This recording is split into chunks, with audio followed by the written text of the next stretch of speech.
आपको मैं एक बात बता देना चाहता हूँ, मोदी जी ने कहा था 15-15 लाख पूरे भारत की जनता के खाते में यूं ही आ जाएगा। उसके बाद 2 करोड़ रोजगार हम देंगे। मोदी जी जुमलेबाजी करते हैं। इस देश का नागरिक, इस देश का अन्नदाता, इस देश का किसान, इस देश का छात्र, इस देश का बेरोजगार नौजवान परजीवी है। शर्म नहीं आती है आपको? आप तो अपने 80 साल की माँ को जो भी लाइन में लगा देते हैं पैसा निकालने के लिए। और सच कहना अगर बगावत है तो समझो हम भी बागी हैं। रेल बेच रहे हो, गेल बेच रहे हो, भेल बेच रहे हो, जो पत्रकार ईमानदारी से सवाल कर रहा है उसे जेल भेज रहे हो। बर्बादे गुलिस्ता करने को बस एक ही उल्लू काफ़ी है। अंजामे हिंदुस्तान क्या होगा जहाँ हर साख पे संगी उल्लू बैठे हो।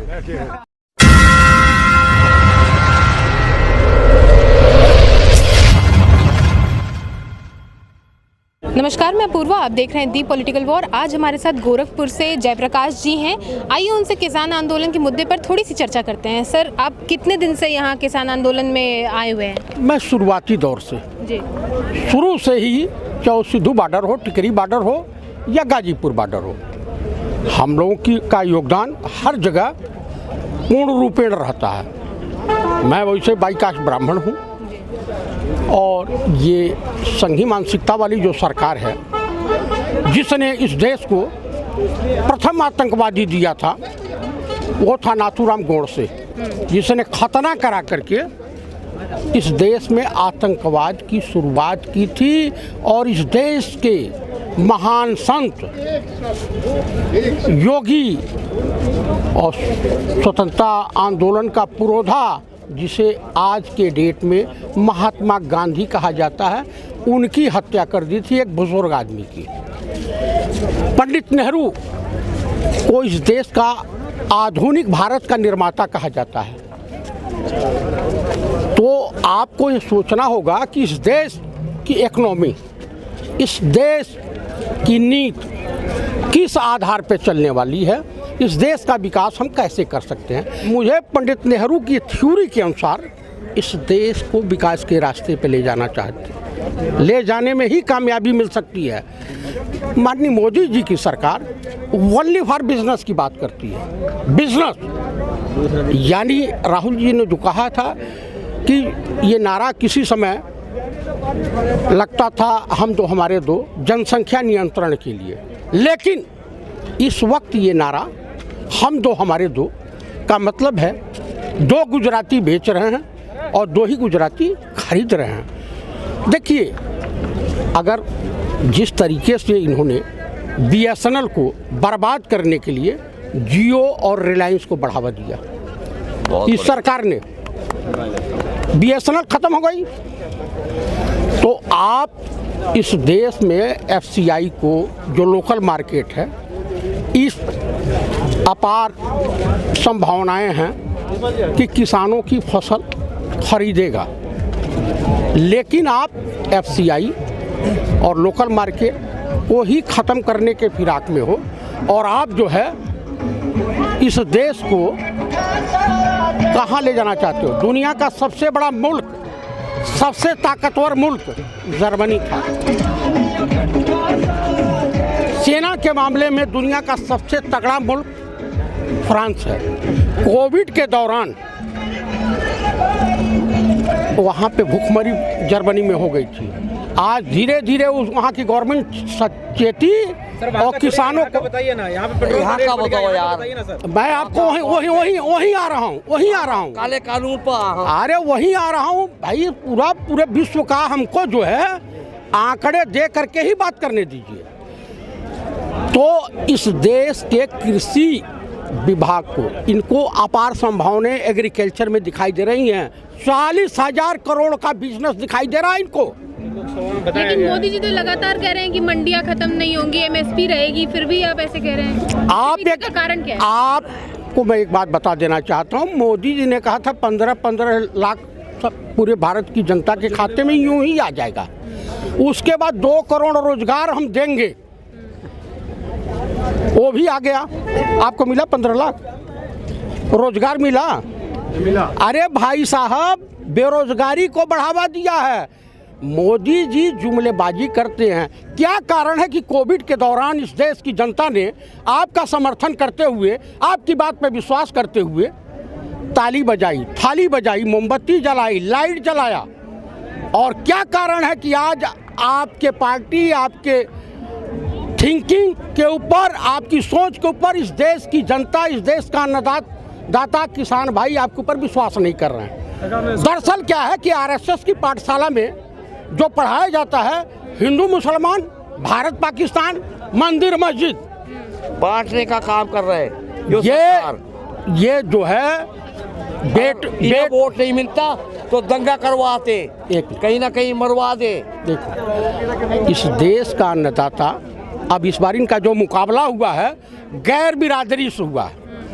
किसानों की कोई बिरादरी नहीं होती है, स्टूडेंटों की कोई बिरादरी नहीं होती है, श्रमिकों की कोई बिरादरी नहीं हुई। बहुत अच्छी बात। उन्होंने तो तय कर दिया, परजीवी कह रहे हैं, आंदोलन जीवी कह रहे हैं। अरे भाई, परजीवी शब्द का उन्होंने इस्तेमाल किया, तो मैं माननीय प्रधानमंत्री जी से पूछना चाहता हूं, जिस वक्त आप राम मंदिर का आंदोलन कर रहे थे और आडवाणी जी का माइक लेकर के घूम रहे थे, आडवाणी जी जब गिरफ्तार होने की बारी आई तो आप कूद करके भाग लिए।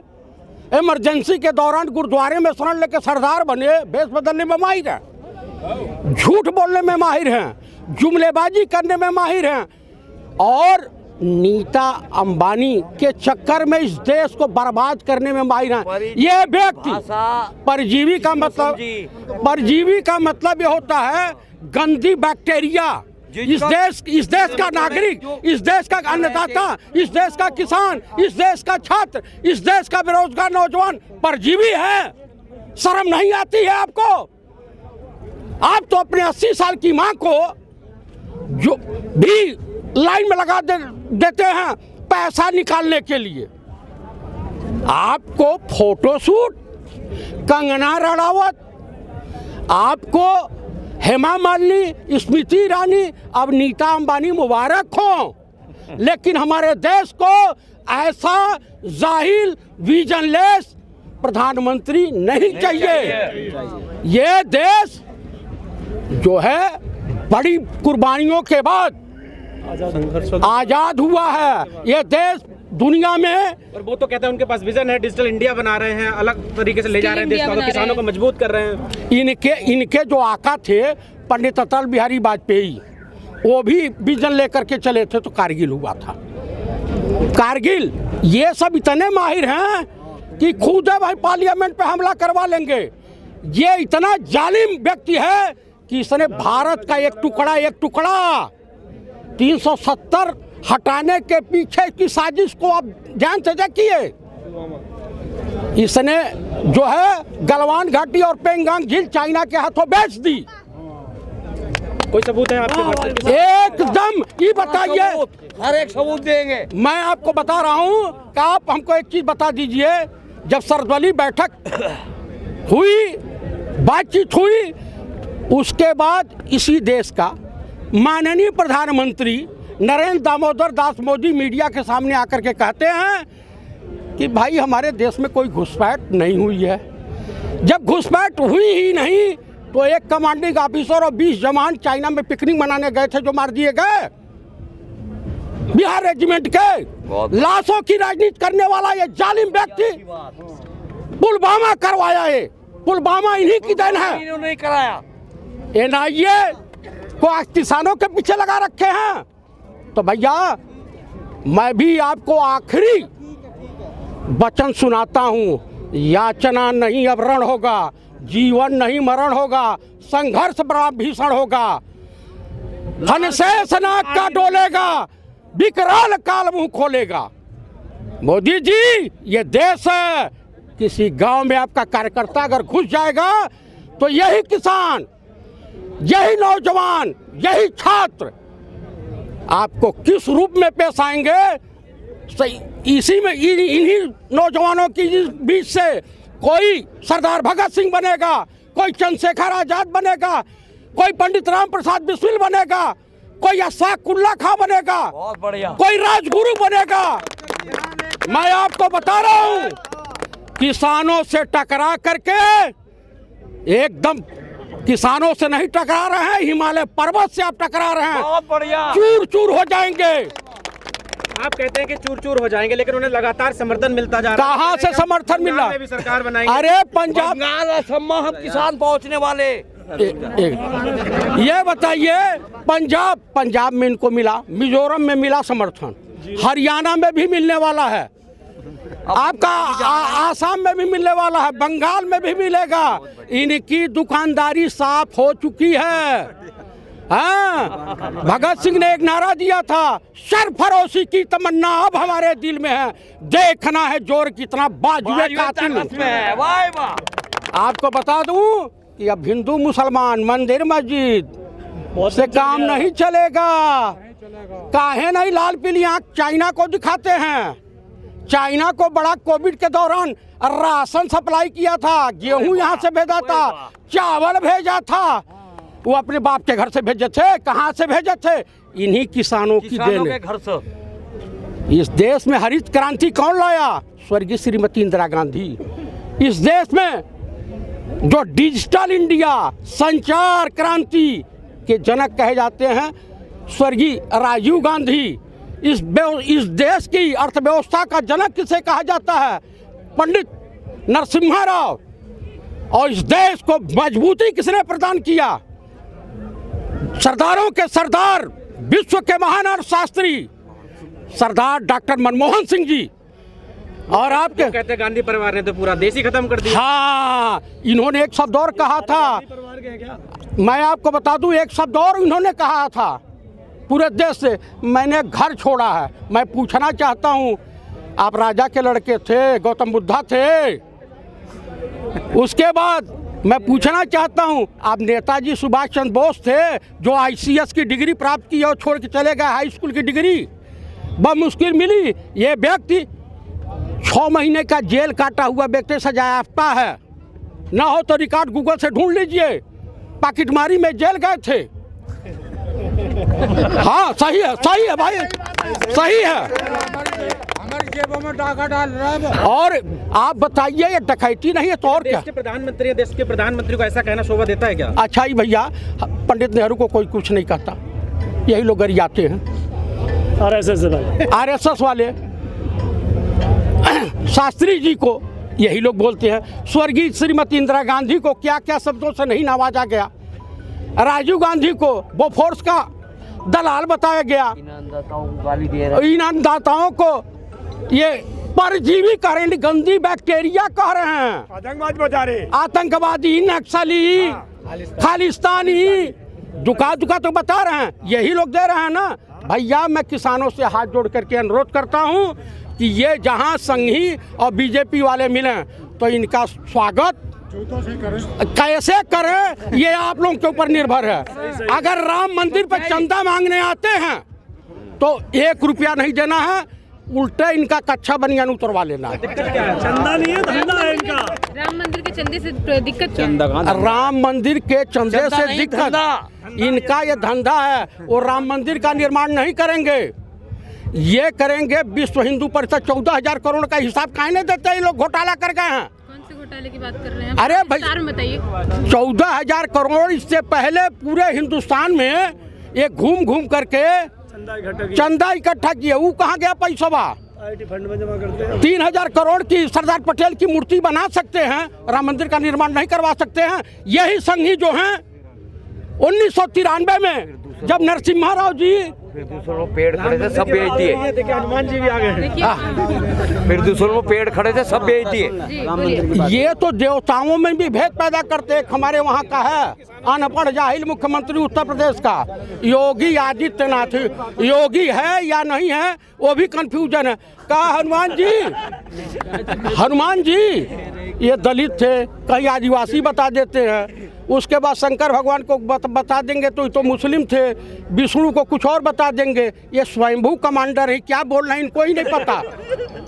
इस देश के प्रधानमंत्री गए कबीर स्थली, कहे कबीर दास, गुरु गोरखनाथ और गुरु नानक देव एक साथ बैठ करके धर्म पे चर्चा कर रहे थे।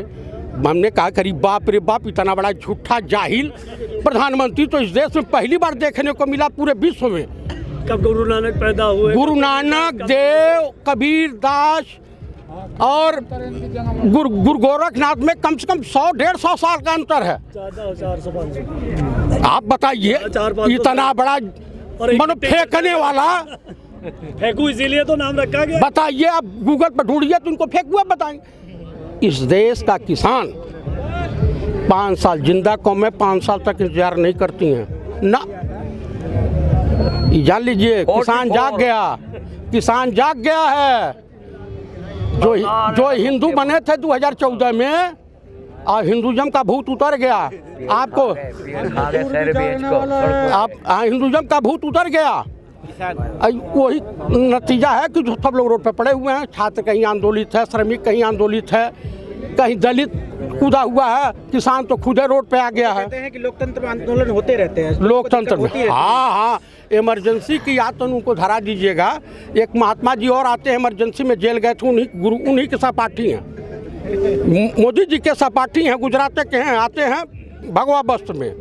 भगवा वस्त्र सनातन धर्म का प्रतीक है, सम्मान के दृष्टि से। अब तो कोई साधु महात्मा मिल जाता है तो हमको, हमारे दिमाग तो यही आता है कि तो ठग होगा, ये दुकानदारी चला रहा।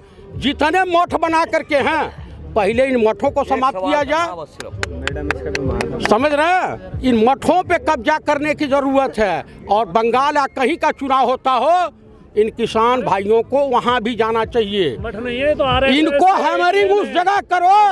नेता जब हारने लगेगा तो इसका राजनीतिक बुखार उतर जाएगा। मैं आपको चैनल के मार्फत दावे के साथ कह रहा हूं कि मार्च में हरियाणा की सरकार गिर जाएगी, और मार्च में बजट सत्र के दौरान मध्य प्रदेश की सरकार भी स्वाहा हो जाएगी।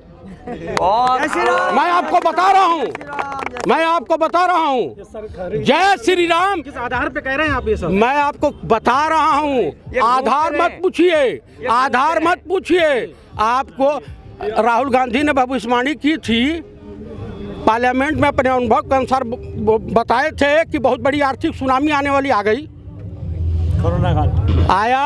कोविड में सचेत रहने के लिए गांधी के काफी फैन लग रहे हैं आप कि भाई ईमानदार है, पढ़ा लिखा, आप भी पढ़े लिखे विद्वान हो, ईमानदारी से काम करे तो मैं आपका ही फैन हूँ। लेकिन हमको पंखा वाला फैन नहीं समझिएगा। पापा बन गया राहुल गांधी, पप्पू ने। एक बात कहूँगा, 7 आंदोलन हो चुके किसान यूनियन के, पहले भी 8वां ये है।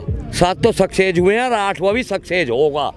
आपको बता दूं, इस देश में पहला 7 आंदोलन हो चुके पहले, हिंदुस्तान 8वां ये हो। आप सुन लीजिए, हिंदुस्तान में पहला किसान आंदोलन ब्रिटानिया गवर्नमेंट के ज़माने में 1907 में सरदार किशन सिंह और सरदार अजीत सिंह ने शुरू किया था। 9 महीना आंदोलन चला था और ब्रिटानिया गवर्नमेंट घुटने टेक दी थी। सरदार किशन सिंह शहीद आजम भगत सिंह के पिताजी थे। दूसरा महात्मा गांधी ने चालू किया था गुजरात में, ब्रिटानिया गवर्नमेंट घुटने टेक दी। तीसरा सरदार पटेल ने आंदोलन किया था, और चौथा आंदोलन सामूहिक किसानों का ये जन आंदोलन का रूप धारण करने जा रहा है। गांव और रूरल एरिया में जो कह रहे थे जाटलैंड, सिख, हरियाणा वाले, राजस्थान वाले, पूर्वी उत्तर प्रदेश के लोग भी यहाँ आए हुए हैं। मैं गोरखपुर से हूँ, कम से कम 100 की संख्या में हम लोग यहाँ हैं। ज्यादा ही है। आपको बता दूं, पूर्वांचल भी आंदोलन में कूद गया है। और पूर्वांचल 1857 में पहली क्रांति मंगल पांडे ने ब्रिटानिया गवर्नमेंट के ज़माने में बगावत की थी। और सच कहना अगर बगावत है तो समझो हम भी बागी हैं। जो नेता वही रहेगा जो किसानों की बात करेगा, बेरोजगार नौजवानों की बात करेगा, काम करेगा, वही रहेगा। अब मैं पूछना चाहता हूँ, मोदी जी 70 साल का जॉब कर रहे हो, रेल बेच रहे हो, गेल बेच रहे हो, भेल बेच रहे हो, जो पत्रकार ईमानदारी से सवाल कर रहा है उसे जेल भेज रहे हो। हाँ, पत्रकार को जेल भेज रहे हैं। तो जो आप बेच रहे हो, ये मोहन भागवत या सावरकर, हाँ, माफी वीर सावरकर, या आसाराम आपके गुरुदेव इन लोगों ने बनवाया था। आजकल भाई बड़ा चल रहा ट्रेंड चल रहा है कि भैया औरतें पूछ रही हैं, टीवी देख रही हैं, कह रहे भैया पता कीजिए कि आसाराम जेल में है कि बाहर घूम रहा है, उसी की शकल सूरत वाला बाहर भी घूम रहा है।